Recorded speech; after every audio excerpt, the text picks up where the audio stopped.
se ha enfrentado a la pandemia desde el punto de vista de la calle? Transporte público, ¿cómo ha resultado? ¿Cómo se han adaptado? ¿Cómo también se ha comportado la gente que ha tenido que seguir trabajando y utilizándolo durante estos meses de pandemia? Desafíos también en temas de precios, recaudación. Bueno, tenemos mucho que abordar junto a Paola Tapia, ex ministra de Transportes. ¿Cómo está, ministra? Hola Bárbara, un gusto saludarte y saludar a todos los que nos están viendo y escuchando a través de Emol TV. Bueno, justamente estábamos comentando respecto a esta pandemia, un servicio de uso cotidiano para muchas personas que han tenido que seguir trabajando. ¿Cómo espera usted que se ha ido adaptando justamente el sector de transporte público en medio de la pandemia? Bueno, la verdad es que el transporte público es un tremendo desafío, es un servicio público esencial que si bien es cierto las cifras apuntan a una caída brutal de la demanda, claramente sigue siendo el servicio que más tienen que recurrir a aquellas personas que son vulnerables, que tienen que hacer grandes trayectos a lo largo de la capital, especialmente, pero también en regiones, y que combinan además, porque no muchas veces solo se suben al bus, hoy día el uso del metro también está recuperando su afluencia de público. Por lo tanto, el desafío en primer lugar ha sido la seguridad. Y en ese sentido, comparto evidentemente los llamados de parte de la autoridad al uso de las mascarillas, pero lo que sí extraño, digamos, es que ocurra lo que ha sucedido en otros países, que es marcar mucho más la distancia física. El otro día, por ejemplo, estaba en el metro Tobalaba, que además es la estación de gran afluencia por el intercambio además entre la línea 1 y la línea 4. Y la verdad es que prácticamente no habían demarcaciones.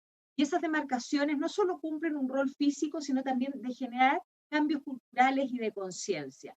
Entonces, en lo operacional, hay un llamado ahí fuerte de parte de las personas al autocuidado, pero también a las autoridades a potenciar también estas medidas de distanciamiento físico. Una cosa que se habla poco, pero que me imagino va a tener impacto sobre todo acumulado por tanto tiempo, son los costos, cómo han caído, aumentado, pensando que incluso contraintuitivamente, cuando hay menos demanda, lo razonable en un tiempo normal es disminuir también la cantidad de buses, pero en este caso, al contrario, mientras más puedan haber y menos gente viajar en ellos, va a ser más seguro. Económicamente eso va en contra de la racionalidad, entre comillas. Mira, va en contra de la racionalidad y va en contra del modelo original vigente hoy día. Tenemos que recordar que los contratos se suscribieron, los nuevos contratos, en el año 2011, en el primer gobierno del presidente Piñera. Y esos contratos establecieron un pago por pasajero transportado en un mayor porcentaje. Y hoy día, como tenemos menos pasajeros transportados, ¿qué debería estar sucediendo? Que las empresas de transporte deberían percibir menos remuneración. Pero lo que la autoridad ha realizado es un cambio de contrato. Y ese cambio, que se produjo primero por el estallido social y que luego se ha reiterado con ocasión de la pandemia, ha asegurado a las empresas de transporte seguir percibiendo una remuneración acorde a los costos que están generando. Ahora, ¿cuál es el problema? Que eso encarece el sistema de transporte público.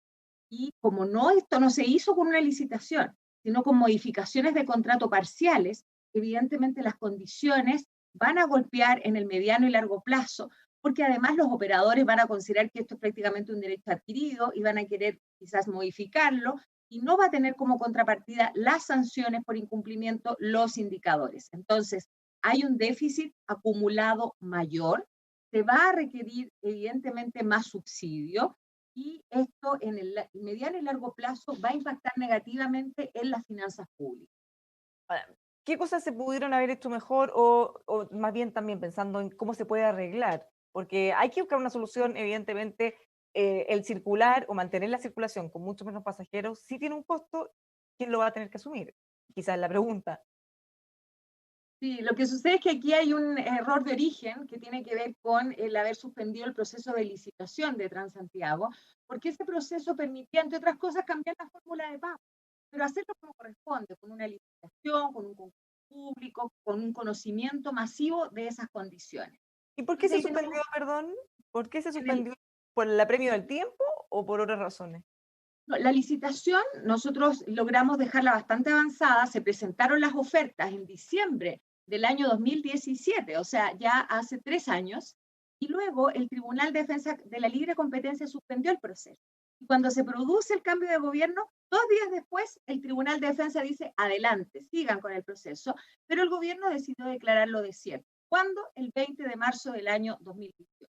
¿Lo Entonces, antes declaró de ocurrir, desierto porque no había nadie o por qué entonces? Porque no, no, las ofertas estaban presentadas, las cajas resguardadas, con sus candados, con toda la información, pero ellos tomaron la decisión política, digamos, de dejar sin efecto ese proceso de licitación. ya, pero se Eh, puede declarar desierto si es que sí habían, porque lo que uno entiende por declararlo desierto es que nadie participó. Sí, fue extraño el mecanismo jurídico empleado en ese momento. Básicamente lo validaron de esa forma con las autoridades de control, en este caso la Contraloría General de la República, y en definitiva devolvieron. De hecho, sacaron de las bodegas guardadas en resguardo el custodia las cajas, se las devolvieron a los oferentes y informaron que iban a hacer un nuevo proceso de licitación. Hasta ahí uno pudiera decir legítima decisión, evidentemente, pero el problema es que el paso del tiempo dio como resultado que ese proceso no se materializó. Entonces, esto es la crónica de una muerte anunciada, porque habíamos evaluado el costo que tenía no hacer la licitación. Y ese costo, por una empresa técnica externa al ministerio, afirmó que era de 3.000 millones de dólares. Entonces, lo que estamos viendo hoy día con estas crisis de por medio tienen que ver con un aumento de los costos que además no se condice con las mejoras de la calidad. Entonces, ¿qué es lo que tenemos que hacer? ¿Qué es lo que urge hacer? Evidentemente, retomar el rumbo, generar estos procesos de licitación. Hoy día habrá que esperar un poco para que las cosas relativamente se normalicen y a partir de eso ir generando los cambios graduales. El problema es que el legado que ya existe tiene que ver con una falta de transparencia en estos procesos y altos costos. Ya, pero eso se puede remediar entonces en la medida que se retomen los procesos. La verdad es que remediar es difícil porque los costos han aumentado en forma sideral, digamos. Piensa tú que una empresa recibe más por el pago de un pasajero que lo que el pasajero paga de tarifa. O sea, hemos llegado al extremo de que la empresa por pasajero recibe más que el pago de la tarifa del usuario. Solo ese ejemplo grafica que para poder retomar el rumbo va a haber que cubrir un déficit adicional con dinero estatal a través del subsidio. Y Han eso, pas- evidentemente, requiere tiempo de tramitación en el Congreso para futuras leyes también. para uno es bien duro escuchar esto, porque han pasado tantos años y finalmente, eh, más allá de que haya mejorado quizás alguna frecuencia, o sea, evidentemente han habido mejoras respecto a cuando se implementó el Transantiago, pero sigue siendo un fondo vacío en el que cada vez nos sale más caro. Bueno, y uno ahí piensa, las micro amarillas habrán tenido muchos defectos. ¿No se podrá quizás, o será muy caro eliminar el Transantiago? ¿Es una posibilidad que se podría barajar? Porque quizás es tan difícil arreglarlo que ya podría ser mejor partir de nuevo y hacer esa pérdida. La verdad es que sí, hay que mejorarlo y por lo mismo es que hay que hacer procesos de licitación, porque los operadores, las empresas, van a prestar su servicio en la medida de las reglas que la autoridad le imponga. Entonces, aquí uno no puede hablar incluso a veces ni de buenos ni de malos empresarios. Los empresarios siguen las reglas que la autoridad fija. Y Bueno, si si les esas reglas conviene, vienen claro. dadas, claro, y vienen dadas por un proceso de licitación, evidentemente tanto mejor. Y además eso permite replicar en regiones. Entonces, más que cambiar el nombre, más que a lo mejor cambiar el paradigma y decir vamos a volver a las micros amarillas, el proyecto era primero concursar y segundo, un proyecto que también está ahí pendiente es que pueda haber un operador público. De hecho, se aprobó en el año 2015 la posibilidad de que Metro prestara el servicio de buses en superficie con una pequeña filial. No estamos hablando que Metro va a comprar una flota, de hecho opera en muchas partes del mundo, que el metro subterráneo tiene también buses en superficie. ¿Y a Entonces, esa es Metro una, le parecía una buena idea eso? esa es una muy buena pregunta porque Metro obviamente también cuida su espacio de calidad y está muy bien que lo haga, pero es una empresa pública. Y ahí es donde yo creo que no nos podemos perder. O sea, Metro tiene que estar disponible para asumir estos compromisos. A mí me costó harto trabajo, pero habíamos llegado al convencimiento de partir, imagínate, con 30 buses eléctricos íbamos a partir. Y ese proyecto lo entregamos. Le pregunto esto porque nos pasa mucho con el Banco Central, cuando todos tenemos una percepción de que es súper correcto, que funciona bien, que es transparente, que es respetado. Claro, quisiéramos que todas las cosas las hiciera el Banco Central, entonces nos podría pasar algo parecido con Metro también, considerando que dentro de todo funciona bastante bien y tiene mucha valoración también de la gente. De todas maneras, y imagínate el paradigma, o sea, estamos hablando de una empresa pública que funciona bien. Cuando en años atrás se hablaba de que las empresas públicas eran ineficientes, que tenían mucho personal, y hoy día Metro es un ejemplo no solo para Chile, para Latinoamérica. hay asesorías de metro para otros metros que se están implementando. Piensa tú que Quito recién va a inaugurar su metro. Bogotá, una ciudad mucho más grande de Santiago, está próxima en unos años más a tener por primera vez una línea de metro. Nuestra empresa de metro se crea antes del año 60. Entonces, la verdad es que hay una trayectoria y un prestigio que hay que ser generosos en compartir y evidentemente teniendo hoy día la facultad es factible crear una empresa modelo. Yo no soy partidaria del Big Bang. Ya aprendimos que no resultaba. Entonces, más que buscar un Big Bang, lo que necesitamos son cambios graduales, con procesos de licitación, con una empresa modelo pública pequeña que te permita saber el verdadero costo del servicio y con eso entonces avanzar en tiempos, ojalá ya un poco de decantar el tema de la pandemia para reestructurar el sistema de transporte público. O sea, si una lección teníamos que haber aprendido con el Transantiago es justamente eso, el Big Bang no funcionó y ojalá etapas cortitas que se puedan ir echando atrás si es que no funcionan, a diferencia de lo que ya Efectivamente. tenemos que llevamos tantos años tratando de arreglarlo. Sí, esa es clave poder ir haciendo bloques, no todo junto, no una licitación que partan todos los servicios en la misma fecha. Por eso era importante partir con esa, porque luego venía otra. Este gobierno ya debería estar haciendo la tercera licitación. Pero como no se hizo la primera, tenemos trabajo pendiente que hay que lograr acelerar y hay que lograr, además, lograr en la confianza de nuevo. No es fácil. Voy a tocar un tema de género. Yo soy fundadora de Mujeres en Movimiento, una organización internacional que está partiendo ahora su primer programa de liderazgo y las mujeres resienten mucho en pandemia la seguridad.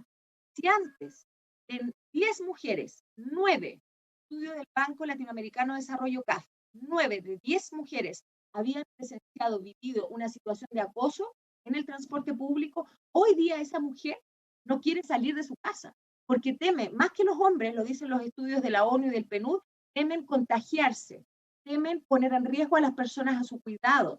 Por ende, hay factores que además golpean mucho más fuerte a las mujeres en la movilidad, en que la autoridad, en que la sociedad civil y la academia debemos estar trabajando para visibilizar que ese transporte es seguro, que las mujeres no pierdan oportunidades laborales y que puedan estar seguras en los espacios.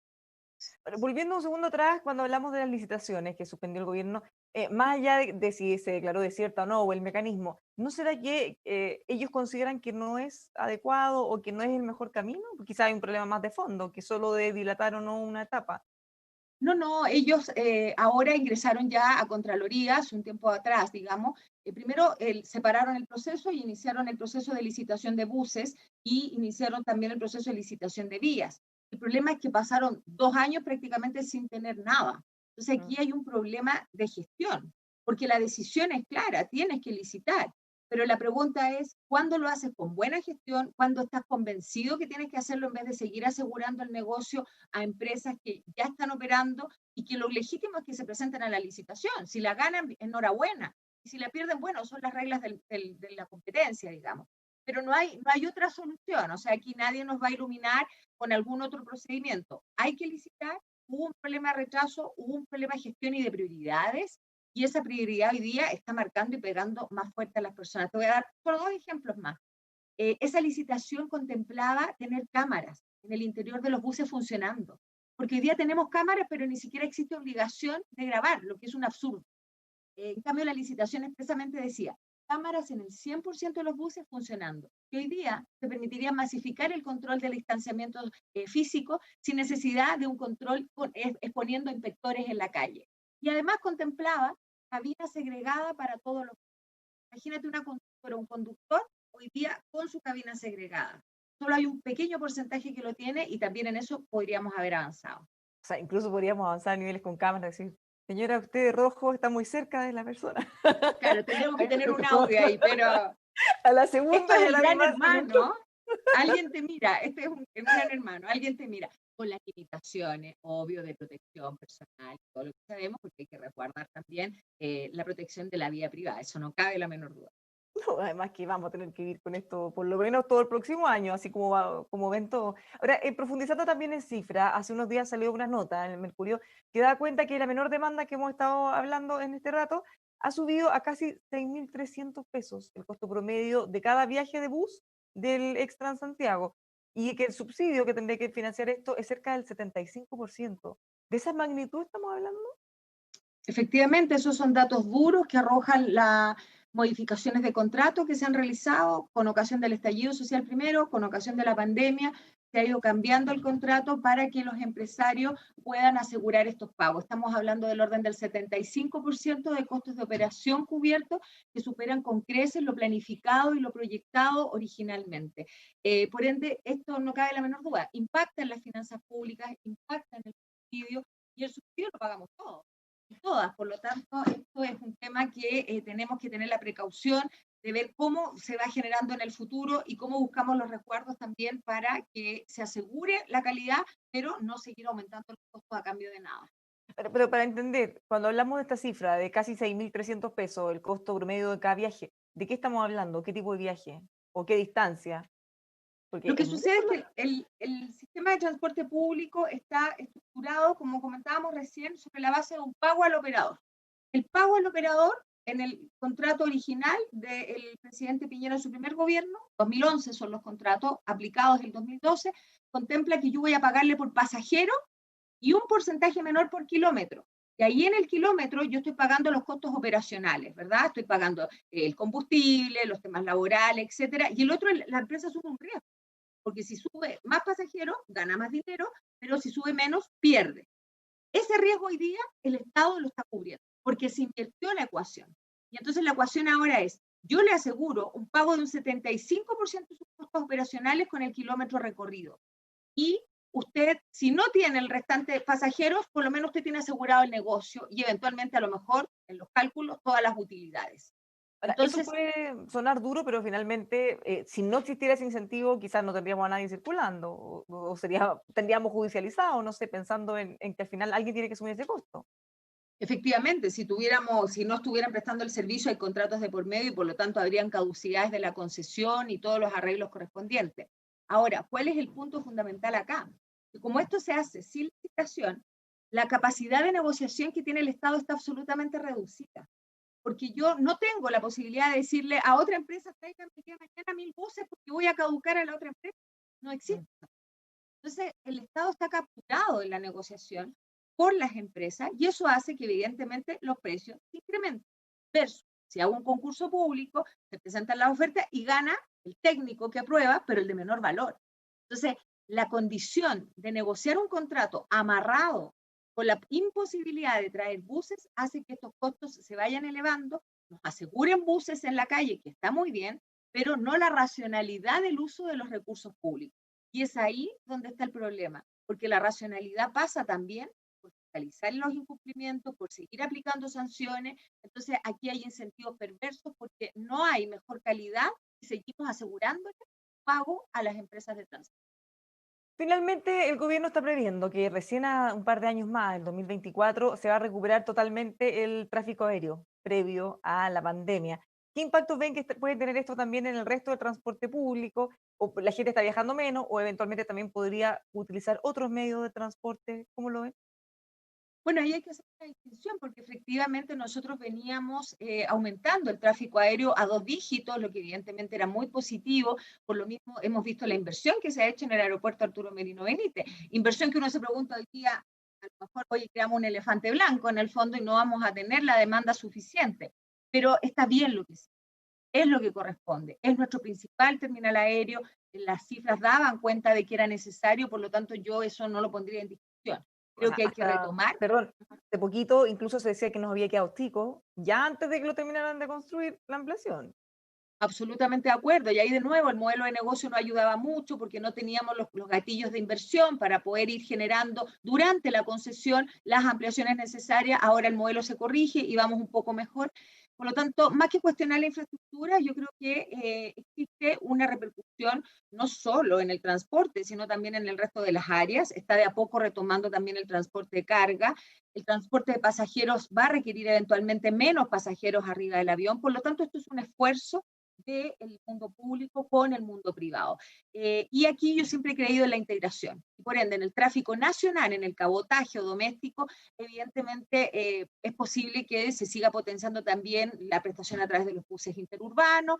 Se ha discutido mucho el ferrocarril. Creo que es hora también de analizar el ferrocarril de una forma mucho más seria. Hemos dado muestras de que es posible. Tenemos proyectos por primera vez rentables, como por ejemplo el Metro Tren Nos, como tren suburbano. Entonces, esto que a veces suena como poesía, si lo llevamos a lo razonable, nos podría haber permitido estar avanzando en el proyecto de Valparaíso, Viña del Mar, Santiago, que son proyectos viables económicamente, que vía concesión además pueden asegurar el modelo de negocio. Entonces, tenemos los ferrocarriles, tenemos los buses, tenemos el transporte aéreo y además en la movilidad sustentable en las ciudades, acabamos de tener el Día Mundial sin automóvil, también da cuenta de que tenemos que apostar por otros modos como la bicicleta y favorecer los espacios públicos para la caminata. Entonces, no hay que enamorarse de un modo de transporte, en el plano doméstico sobre todo, sino que hay que buscar la integración, deudas pendientes, los estacionamientos públicos.